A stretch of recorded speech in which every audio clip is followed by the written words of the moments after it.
Hey there, welcome to saas.unbound podcast. I'm your host, I'm Nadeina, head of growth at SaaS Group. Here we acquire buying wonderful SaaS businesses to take them to the next level. And here I chat with inspiring founders and experts to get an inside scoop on how they made their business a success. So today with me is Chris, founder of Bodyswaps, a soft skill immersive VR training platform. And great name, by the way. Thanks. Thanks. Hi, everyone. Yeah, thanks for being here. I told a couple of people that I'm interviewing a founder of Body Swaps, and everyone was like, "Body Swaps, that's a cool name. Like, what are they doing?" We had so many options, but tell me more. What is Body Swaps? And maybe let's start with your background, right? Like, how did you get to do what you're doing anyway? Yeah, sure. I mean, the name is a bit weird, and I have received quite a few weird texts and inquiries. And for some people, it Okay. means grave diggers. For some others, it's a type of movies. And then there's worse things I cannot mention right now. No, so in terms of the journey of the company, right? So maybe starting with a little like a personal anecdote. When I was in business school in Paris, as you can hear from my accent, I did my first ever internship as a big consultancy firm, all suited up, hated every second of it. And at the end of the 6 months, I got this like interview, end of internship interview with my N+2, whom I had never met, and it was just reading notes, and he basically told me, "Well, we're going to offer you a position for when you graduate, but because you stutter, just don't expect to grow too fast." Which Oh obviously is probably the no. worst things to say to someone who stutters. So after that, my confidence completely collapsed. I could not even pick up the phone to answer my mom. Right? It was really really bad. And then a year later, I registered for this like weekend seminar that I had to register to. Not really looking at what it was. It was called Managing Crisis. And I arrive in this room on a Saturday morning, and I see like 12 chairs in a semicircle, and the teacher comes in with dreadlocks and like sneakers, which was very unlike my business school. And I'm like, what is happening here? And he goes, "Welcome to the improv theater class."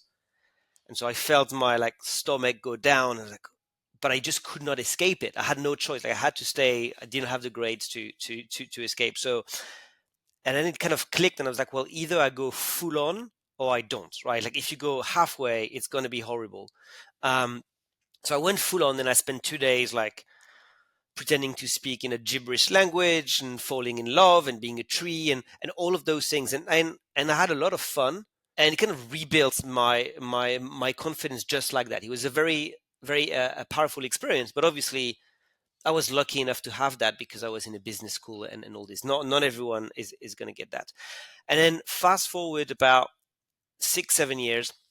I've been in London for 5 years. I worked in social media consultancy, and I'm a little bit bored of the job after 5 years. And I meet this guy Julien in a pub after finding him on LinkedIn, and he comes to the pub with the Oculus DK1, which was kind of the first version of a VR headset when Facebook bought the company, so back in 2015. And so he had a big gaming laptop, two like tripods with sensors. Um, and he showed me an experience of someone had recreated a painting called The Night Cafe by Vincent van Gogh. And they had recreated that painting in 3D. So you could walk inside the painting, but all the walls, everything had the brush of Van Gogh. And um, I found this completely mind blowing. And I always was into storytelling. So I quit my job quite soon after, and I created an agency with Julien, a storytelling agency, which is a fancy word for a marketing agency. And we worked with Adidas and Samsung, with all the ups and downs of agencies where you go from project to project. And I had a friend who always told me, like, Chris, you need to build a product. This is not sustainable.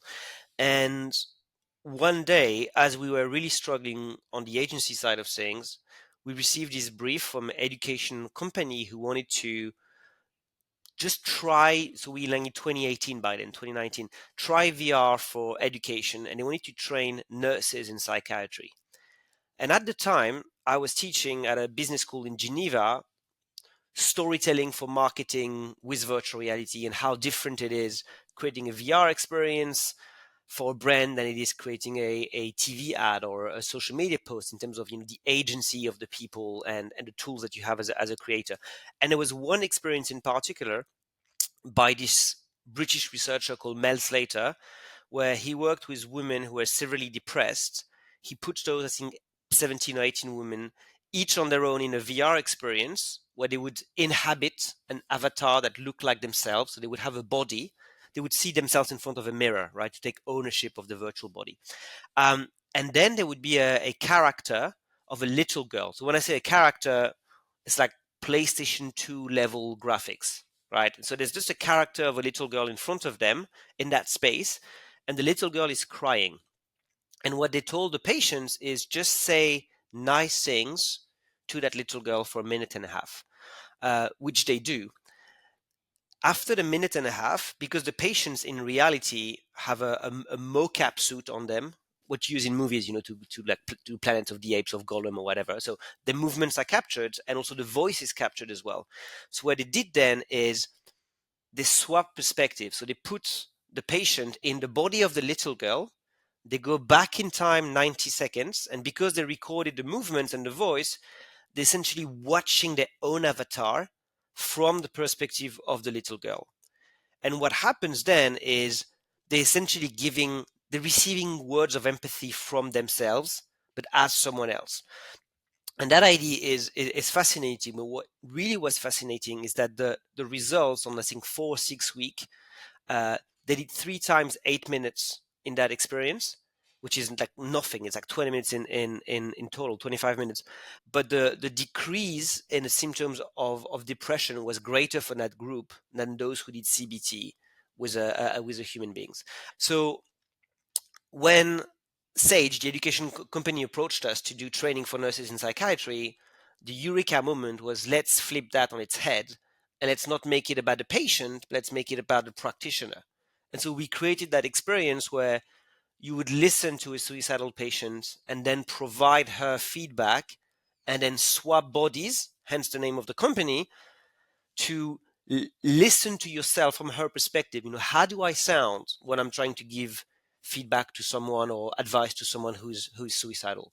So that was the kind of the original moment. But back then we were still an agency doing a ton of weird stuff, and because the feedback was good, we started to look for like funding, and we got a grant, and then from that point on we kind of abandoned the agency. And on the first day of the first lockdown, so Feb 2020, that's when we wrote our first line of code for Bodyswaps. Oh right! Wow. Well, first of all, I got a bit of goosebumps from the stories that you were sharing about like how you got to do it. But also, well, it feels like there is quite a bit of serendipity in that story 100%. overall. So that's super cool. But at the same time, I know a little bit of your story, and I know that Mm-hmm. from that first line of code, nothing was super easy, and you actually started with quite a bit of a bump. So yeah, if you can share that, and we often discuss founder dynamics and founder fit and all that here. So I think it will be quite interesting for a lot of people to learn how you overcome this. Yeah, so back when we were an agency, before we wrote the first line of code, but as we did that prototype that I mentioned, we there was a third co-founder in the agency, and he is probably, creatively speaking, the smartest person I've ever worked with. Like he could like take on a brief at 5 p.m., work through the night, and at 8 a.m. give you like 120 slides that would look perfect and be smart. Like, it was absolutely brilliant individual, but a completely different way of working. And what happened one day, and I legally cannot talk too much about that, but what happened one day is when we were still an agency, we had a very big project, like large 6-figure, which for us, a tiny agency, was huge.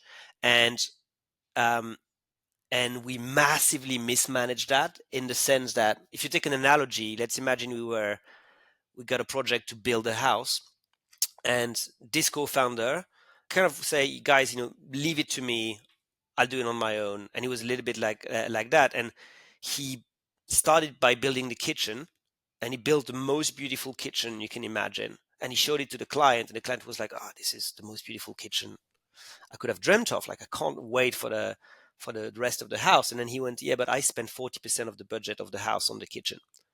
And his strategy was to hope that the client would fall so much in love with the kitchen that he would just multiply the budget for the house by 5. And obviously that didn't happen. So we went through 6 months of absolute hell. So we fired everyone but the founders. We gave back our offices. Then we were in a basement in the shadow of Whitechapel Hospital in East London without heating. Then we all worked from home. And then, one of the founders like started kind of working on the sides, and we were fighting every day. And it was honestly absolutely horrible. And that's at the same time as when we get that brief, right? And I think if the agency had been doing well, if that project with that client had been going well, we would never have become what we became. I think there was because he was taking a risk, dropping the agency to build a startup. But like, we're not startup people. Like that's not what we know how to do or want to do. But because the agency was going to die anyway, and we were literally talking with lawyers all day, every day, there was nothing to lose. So yeah, like it wasn't like a well thought out plan 5 years before, like in business school or looking at strategy. It was really like an opportunity, and the bad condition made that opportunity all the more seductive. Yeah, because Yeah. the alternative was not much. Right. Okay. Well, I've heard quite a few stories here, like going from agency to the product, but that was, as you said, it was planned. It was kind of like thought after. So in your case, it was really like boom. Okay, it's this or nothing. So I guess in your case, the kind of the switch from agency life to product life has been probably even more dramatic. So if you could walk me through this a little bit, like how did you manage to, yeah, to move from one to another, and to make this mental shift as well? Yeah, so there was a meeting with the two co-founders during which I kind of said, well, this Bodyswaps idea, which didn't even have its name then, was like, I believe in that. I believe there's a product, and I said I'm going to do this as part of this structure or on my own, but I'm going to do this. And essentially, one of the two co-founders says I'm in. That's Julia, and still with me today, and the other one said no. And so we went our separate ways. And from that moment on, I never had a fight with Julien ever again, even though we were fighting every day. So you just removed an element in a triangle relationship, and actually it works better. And so then we got a bit of funding from a UK grant, which was a kind of a one time Innovate UK grant that was like 30% 30% public money, 60% equity money from a pre-validated list of investors. It was a bit odd, but we knew personally one of the investors, so we got it to work. And then the first thing he said is, "Well, you need a CTO now if you're gonna build a product," because we were not the technical people. And he whispered the name of someone to be our CTO, and that guy serendipitously was the one contractor we worked the most with when we were an agency, because we didn't have any devs in house. We're like, oh yeah, we know the guy. He's fantastic. Um, and then we approached him with a CTO role, and we offered some shares. And he was like, guys, this is not enough. And again, it's the investors and a friend of mine who said like, this guy is going to build and own your product, and that's what you want to give him. Are you stupid? Right? It's like this was just greedy, and so realized no, that is stupid. So again, a, a, a bit of serendipity there, because it was the right time for him, and also like listening to investors on, or at least friends on what matters. So that's kind of how it started. But then the new relationship with the three of us works very, very well, and because we're very different in our ways of working, and but so we align on the expectations and where we want this to go, but we have different appetite for risk, different ways of working, different family situation, all of this. And I think that's keeps all of us in check. So it works well, but it's a delicate balance to find for sure. Yeah, for sure. And yeah, it's interesting what you said about hiring your CTO and like becoming your co-founder. I think again, this is one of the topics, like hiring for very early stage startups and hiring senior people. It's always a bit of a challenge. So knowing what to give them and like what you're willing to offer is very important. But I also wanted to obviously ask you, yes, that first project kind of came for the agency, and it became your first project for Bodyswaps, the product. But after that, you started working with all the educational institutions, and well, from the that little bit of information that I have on how Mm. they work, and how the sales process is set up there. This is very long, and you have to have the relationships, and you kind of have to um, start the word of mouth working for you very fast if you want to work with them at all. So how did it work for you? Was it kind of this first project boosted the rest of the growth, or what other strategies did you try for body swaps? So first it was a bit weird because the first line of code was written in lockdown, and obviously all colleges, all universities, everything was closed, right? So there was two things happening at the same time. On the one way, there was no way to deploy virtual reality anywhere because there was no heads to put the headsets on. But at the same time, the appetite for any form of digital learning exploded during COVID. Right? They're like, well, we need a world where we can do that. So it's kind of like the mid to long term potential was much greater thanks to COVID, but the short term potential was disastrous.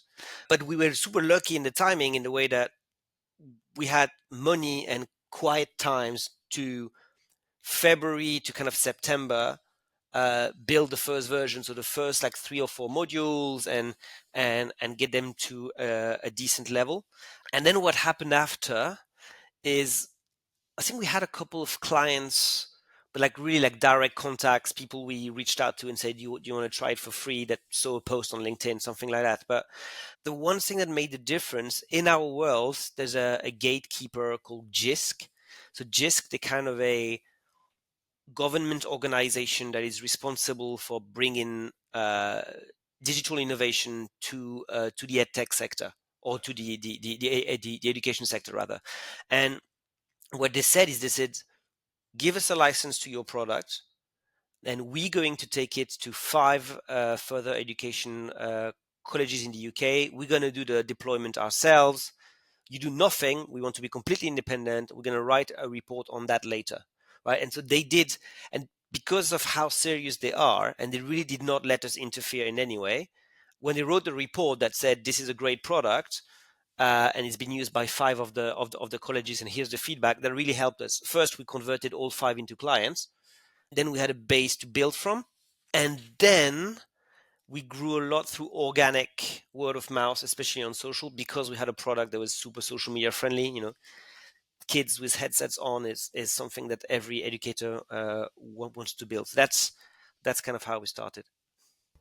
Okay, that's very interesting. I would probably never think that social media is something that would get you into colleges. Well, unless you're the student, I guess. But I would rather think, okay, it would be like educational fairs or some kind of events, or even, yeah, partnerships, maybe like grants and stuff like that. Did that ever work for you? Well, so the value proposition evolved, and the story to the market evolved. But imagine that you're selling a virtual reality simulation in which you're going to swap bodies with, recruiters or patients, and you in 2020. This is clearly an innovation product, right? You're not replacing an existing solution. There's no competitors really in the market. And so at this stage, if you look at the adoption curve of new technologies, there's no one beyond the innovators, right? There's no really early adopters or early majority. So that's your niche of people you're talking to, is 2% of the population in that market. And those people, their job and their passion really is to like find new things to play with and hopefully find value in, and then sell it into the organization. And even if you have 250 higher education institution in the UK, your target audience is like 500 people to start with, right? And so if you get one of those persons who tries body swaps and really champions it, this is such a small network that other people will hear from it. So in our case, at the beginning, organic growth worked very well because it was all about, you know, becoming on the radar of those people, lowering the barrier to entry for them. So the day that we started having a discovery package that was, you know, like 3K for 6 months unlimited, like it made it very easy. And then we understood quite early that we're not selling to those champions, we're selling with them to the organization. Right. So selling to them, the conversion rate was very high because we have a good product. But then the difficulty is we have 6 months or 1 year to help them convince enough faculty, enough senior leadership to get the, you know, reluctant IT people on board to essentially then take a license for 1 or more years. And so then the discourse is completely different. You're not talking about the magic of embodied VR and subconscious behavioral change and all that. You're really talking about what's your curriculum, who are your learners, how are you doing things today, how much is it costing you, why is this better.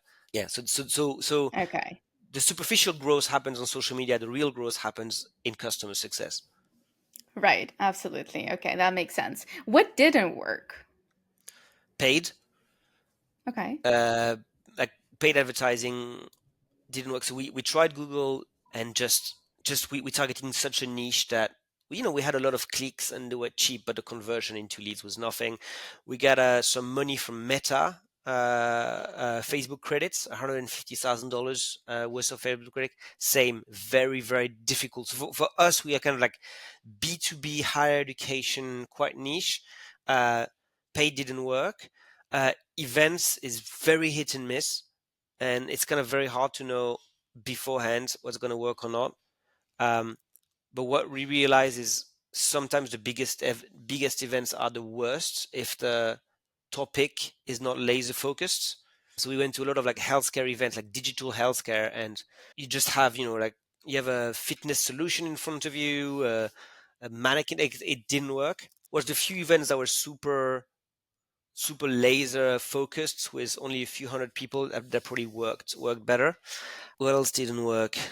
That's all I can think of. Or PR, obviously, because unless you have, I mean, it worked at the beginning. We got some coverage on the BBC, and that was very helpful. But it's not something you can count on. I find systematically, and the spotlight has moved away from VR years ago now. So, and even when it comes to AI, we use a lot of AI in the product, but it's not cool Yeah. enough to cut through the AI noise.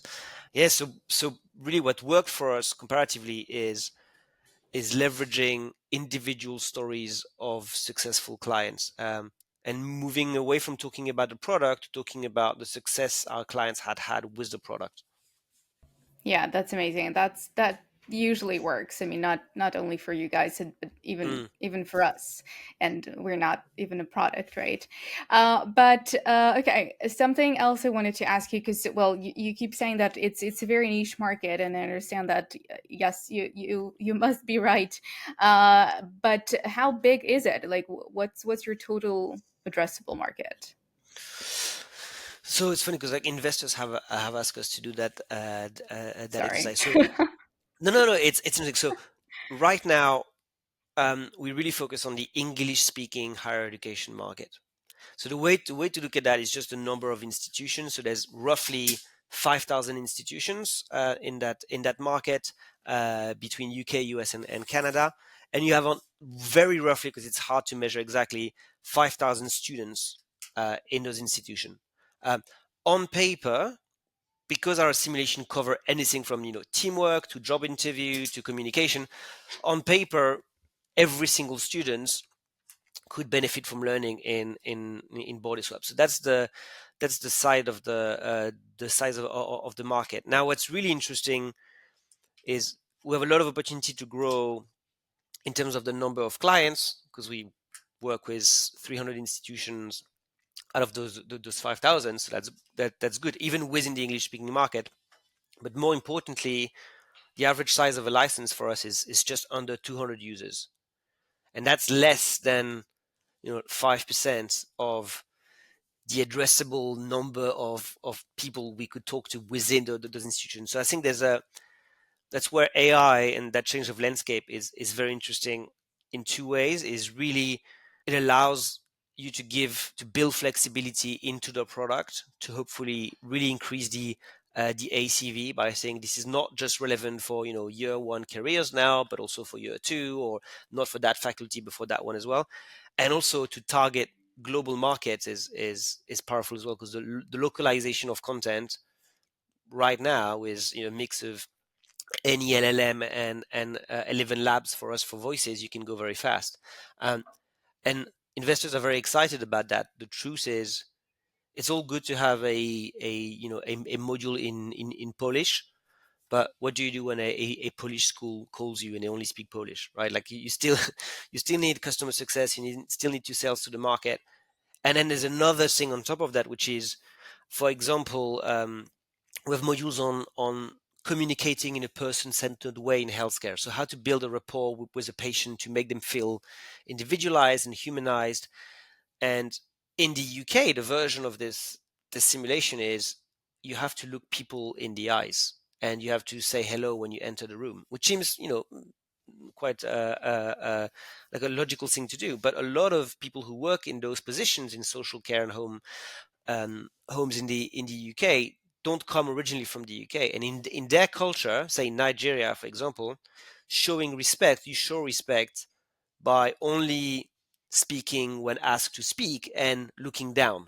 For example, right? I don't want to. I'm not 100% sure this is exact, but that's an example that people took. And so, although on paper AI makes things a lot easier, there's always the risk of you lowering the quality of what you're doing so much, like you reducing your pipeline and your cost of creating the product by a factor of 10, but you're also reducing the quality. And this kind of like this tsunami of beige content that's about to hit us, I think is very dangerous. So we're really trying to find the line where you have to stay competitive but not devalue what you're doing. Otherwise there's like just an overarching lowering of quality in the market that just cheapens everything.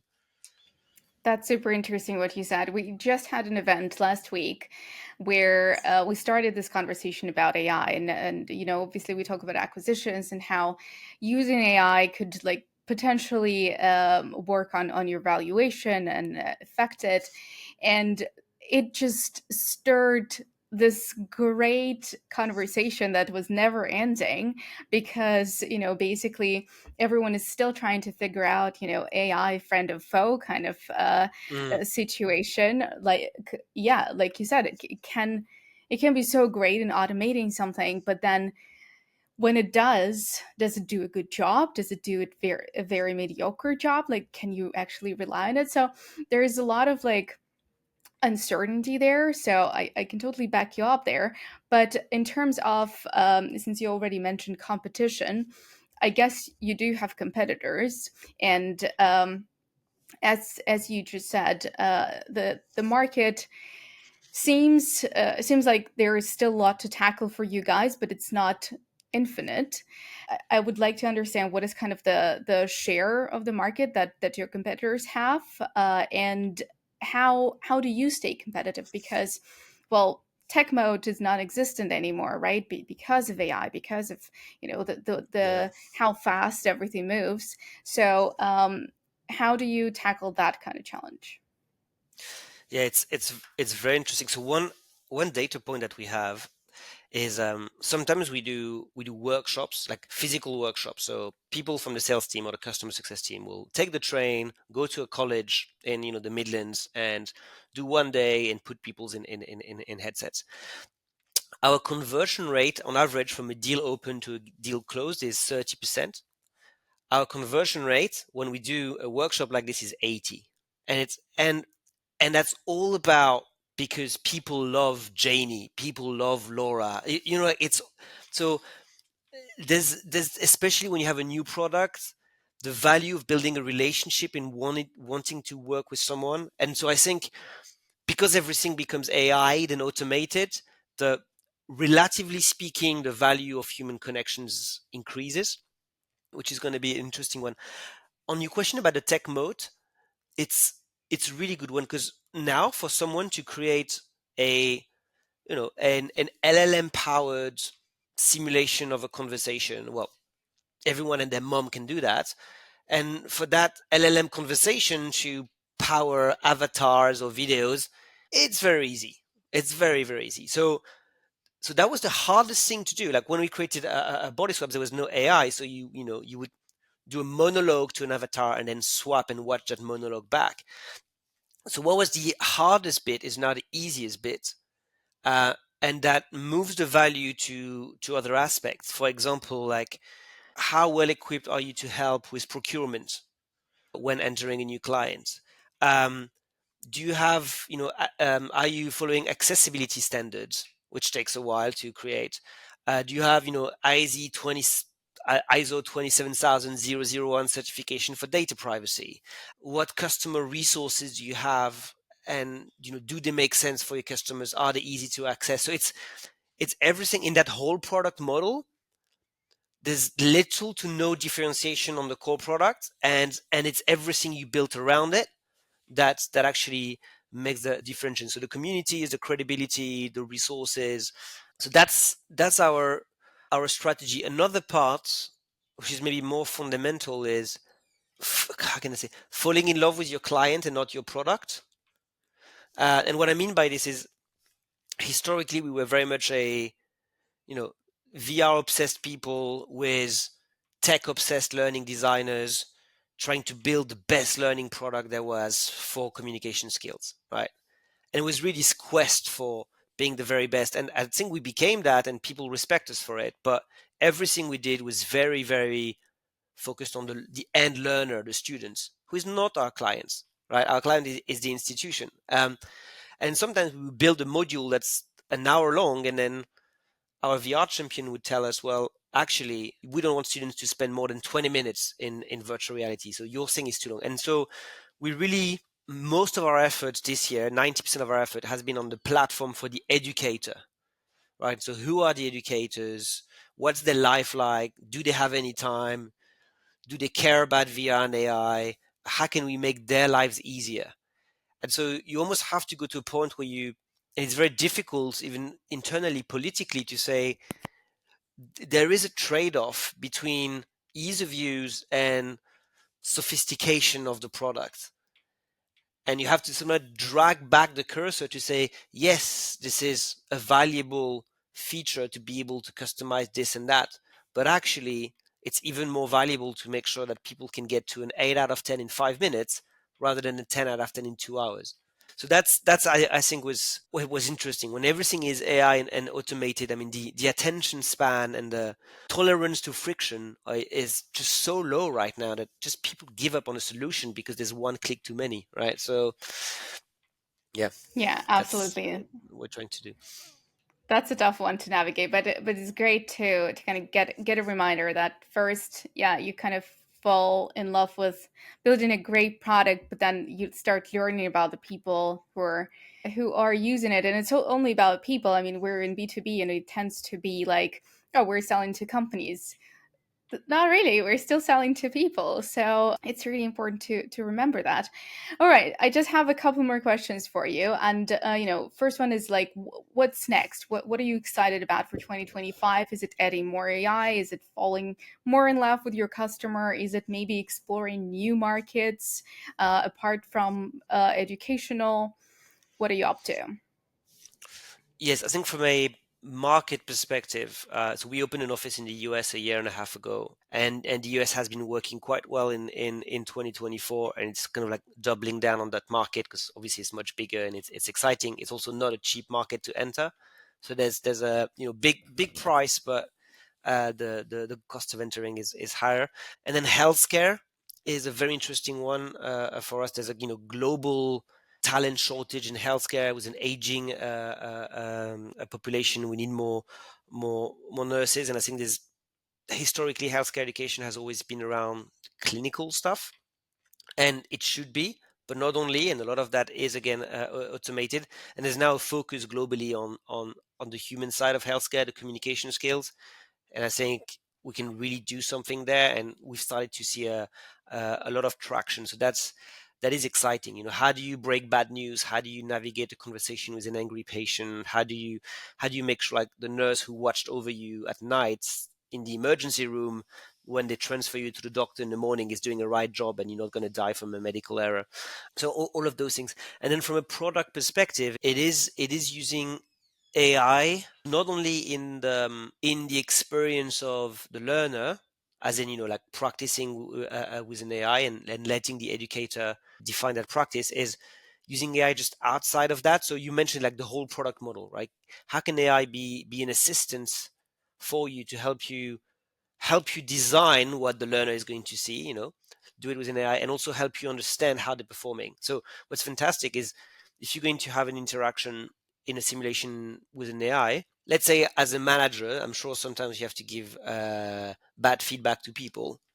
And if you practiced that with an AI, so if your trainer says, we're going to simulate a conversation with a guy named Chris who did a terrible job, um, and if you simulate that, the level of data that we have about you is much greater than any other form of assessment and practice, but also your performance is much closer to that you would have in reality than if you answered a personality quiz.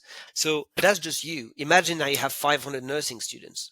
How can the AI take all of that data and help you and say, well, like Anna is struggling with active listening and maybe she needs an interaction alongside those 12 students, etc. So i'm I don't think there's an answer between like friend or foe for AI. To use your expression from earlier, I think we should probably be both excited and scared.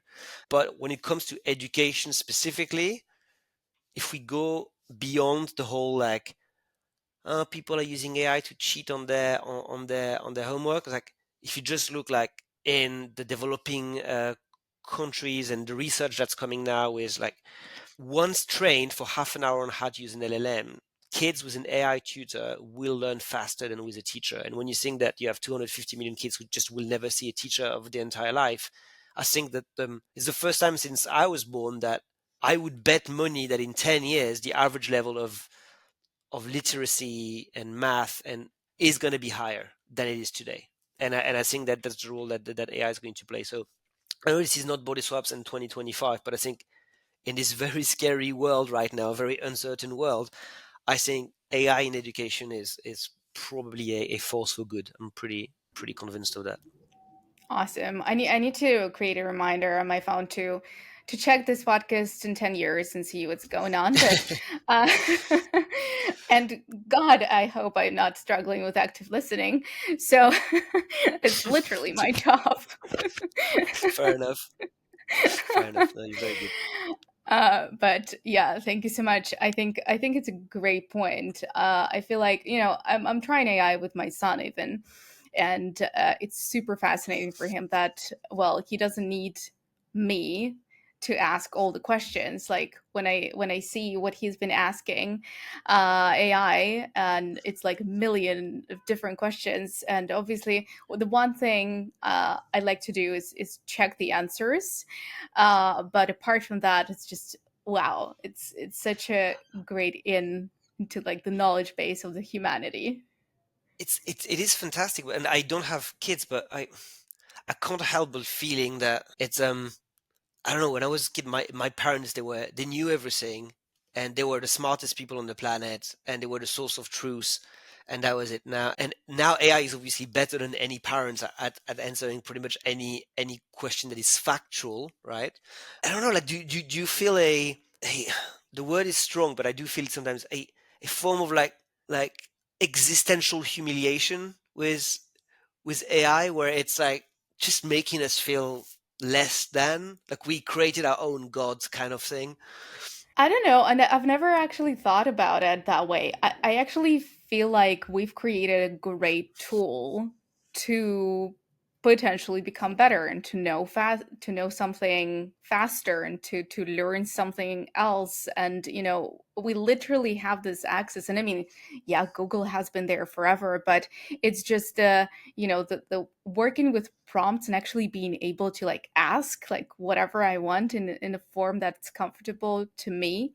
It's been really cool. And like I'm still fairly sure I'm still the source of truth for my son, but it's just like super cool. Like he can go and ask like how many stories are there in the Empire State Building, right? And I wouldn't know. Like I don't know. I was there 12 years ago. I don't remember anymore. But you know, the factual knowledge is there. So it's, I don't know. For me, for now, let's say this. For now, it's a cool little tool and a lot of fun to play with. But let's see. It's interesting. I think it's going to be a superpower for curious people, and for intellectually ambitious people, it's going to be, people who want to learn. They're going to be able to learn so much stuff so much faster, right? It's amazing.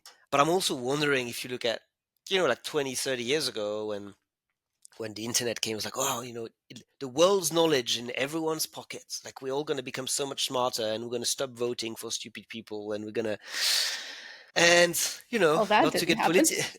not to get political, but that didn't happen. And I think it is more debate on human nature than it is a debate on technology. So I don't know. Time will tell. Right. Hopefully the I think pendulum will it's swing also, you back know, then. it's also not just the access to technology or knowledge, it's just the way you use it as well, right? It's there for everybody, but somebody still votes for Trump. So, you know.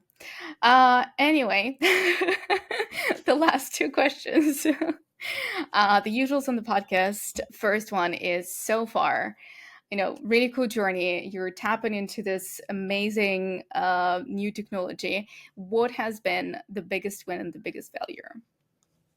The biggest win is, again, going back to people. The biggest win is always when you find the right person. And sometimes, like, so now we're 30 something, 34 people, and it's something, as a founder, like the first few times when a deal is closed, because I'm more on this side of the business. The first time when a deal is closed and you haven't heard of the deal before it's closed, it's like amazing. And so I think, like, hiring the right people was a win, and that's probably the most basic but best piece of advice I was given, is like, the best use of your time as a founder is not pitching investors, is not pitching clients, is not like strategizing your product. It's just interviews. Even if 90% of those interviews, you're going to know after 2 minutes that this is not the right person, because they're all worth it for the 10th interview, when it's going to be the right person. And then, they take your business forward. And then fail. Well, there's too many to count, but I would say failure to extract oneself from the day to day. Like, always, it's always prioritizing the urgent over the important. The important being, when you're founder, to really take a step back, and almost shut off the outside world for just a few days, so you don't, not victim of that recency bias of, oh, we just had a client in that vertical, or like, this just happened. And you can really take a cold hard stare at your organizations, your numbers, your competitors. Because I think there are some turns that we took retrospectively 6 to 9 months later than when we should have. And we had those signals. They were here in the data, they were here in the transcript of the call with clients, and we kind of ignore them, because it's also the availability bias, right? You live in the echo chamber of your own champions. So you over exaggerate, at least in the world we're in, we over exaggerating how amazing our product was, because only people who love your product will tell you. Most likely, when people don't like it, they just won't buy it, and you won't know. And it feels nice to just listen to a guy who gives you the compliment, right? um, so I think we that was the fail was to not proactively listen to the things you don't want to hear. Okay, that's a really good one. And hopefully, it's not a failure, it's a learning. So now you know. Yeah, no, for sure, for sure. If you hear it in time, it's a learning. Otherwise, you Yeah, know, hopefully. yeah. All right. So the last question is always about a hack, and it can be anything. It can be, something that helps you overcome the day to day, something that drives the product, something that keeps you involved with, being on top of your customer's opinion. Whatever works, whatever you can share. The hack for me, it's almost a win a different way. Is most of the company is remote. Like, we have like 12 desks for over 20 people in the UK. So the product team will come one day, etc. And I think the hack was to pretty early on do twice a year an offsite team day that was unreasonably expensive for the size of the company, right? It's like, it's offsite, renting a manor or a big farm, and everyone staying overnight. And I think this, having chatted about it, it's like the importance of those moments. And again, it goes back to people, the importance of those moments. It's impossible to measure or justify, but because you will never know that someone stayed for 6 more months, or someone worked that much harder and got you to close a deal or create that amazing feature. You will never be able to relate it to that moment when they had a shot at 3 a.m. But I think in terms of bringing people together in a world where people talk less and less to one another, and especially if they're remote, I think those moments are, again, relatively speaking, much more important than they used to. And so that would be a little hack. Everyone looks forward to a moment like this, especially people who just joined and maybe not at the top of the pyramid. It feels special. And also as a founder, almost as a mental health tip, to not always be in your numbers, in your CRM, in your board meeting, and at some point to just be in a room, slightly tipsy, and watch everyone who works in your team having a good time, and telling yourself that you paid that with money from clients, and you just look at them and you're like, okay, well, I'm not doing this for an hypothetical price 5 years down the line. You're doing this for those moments where you just say, oh, we are paying these people's salary. They're having a good time. They're having an interesting job, spending their weeks with us. So yeah, that would be my hack. It's not really a hack because it's actually expensive, but it's like, spend money to have fun with your team at least once a year.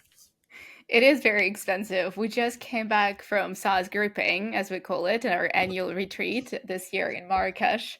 And Nice. I I know, yeah, we brought 250 people there, and I know how much we spent on it, but man, worth every dollar because, like you said, first of all, it was just so great because we were also a very distributed team and we're 22 brands, in every country you can imagine.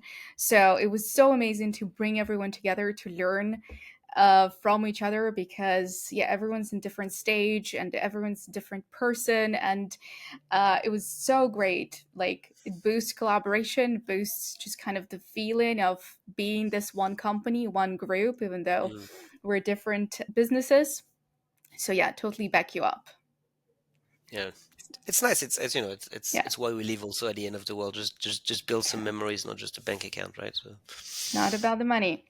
All right. Well, thank you so much, Chris. It's been great talking to you. I mean, honestly, when my colleague pitched you guys to me for the podcast, I was like, yeah, I want to do this. Like, this should be very interesting. And yeah, you did not disappoint. So thanks so much for doing this. thanks, Happy to do it again sometime. And let's see what you're building in 2025. thanks, Anna. Cheers. Cheers. Take care.